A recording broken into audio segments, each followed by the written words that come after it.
Comment on vit déjà? Grâce à qui? C'est grâce aux arbres. Évidemment que c'est important parce que sinon on ne pourrait pas respirer et on serait déjà tous morts. C'est l'abri de plusieurs animaux et c'est important de ne pas les couper et d'en planter plus. En tant qu'enfant, c'est important d'être sensibilisé à tout ça. Si on prend les mauvaises habitudes, ce sera beaucoup plus difficile de nous sensibiliser adultes.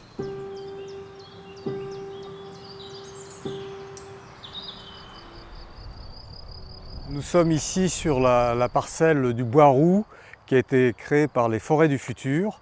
Il y a 500 arbres qui ont été plantés en 2024, avec le concours également des écoles. Donc c'est une première forêt en fait qui a pour but d'être une vitrine pour les préfayets, pour faire des choix d'arbres. Il y a beaucoup de résineux à préfaille et l'idée c'est d'introduire dans les jardins des feuillus pour compléter effectivement la population des résineux. Il y a des petits panneaux qui permettent d'identifier l'arbre. Là, c'est un prunier, une quetche d'Alsace. Et donc, à côté, il y a un QR code qui permet d'avoir tout le détail sur l'arbre. Et puis, on a un deuxième panneau avec un prénom. Là, c'est l'arbre 174 qui a été en fait parrainé par une famille.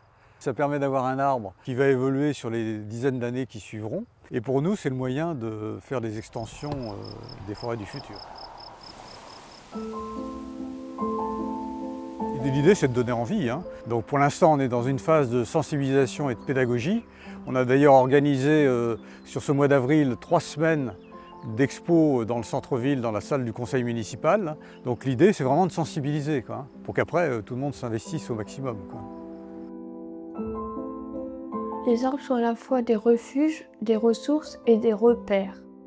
Les arbres absorbent les polluants et libèrent de l'oxygène. Les arbres structurent le paysage, les villes, villages et la campagne. L'arbre est un véritable îlot de fraîcheur. Nous avons fait venir cette exposition qui s'appelle « Cohabiter avec les arbres ». Ça permet d'avoir une vision globale de qu'est-ce que c'est qu'un arbre, de quoi il a besoin, qu'est-ce qu'il apporte comme bienfait, et en même temps, comment est-ce qu'il faut le traiter.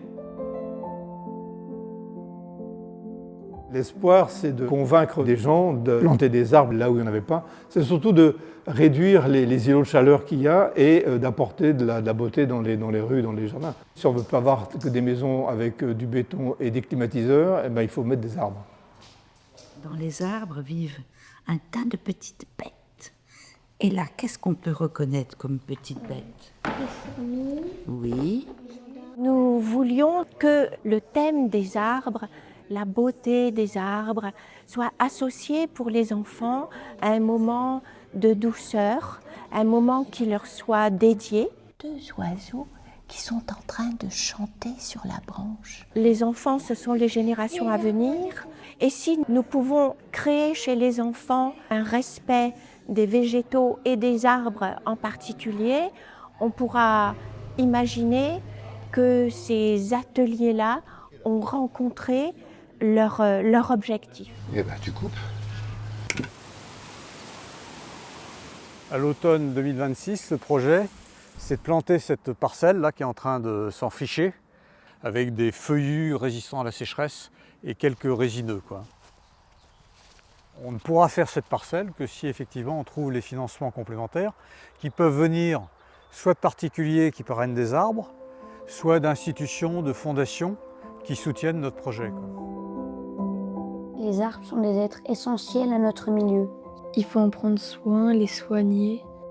Quand ils souffrent, c'est notre équilibre qui se fragilise. C'est notre responsabilité de faire quelque chose.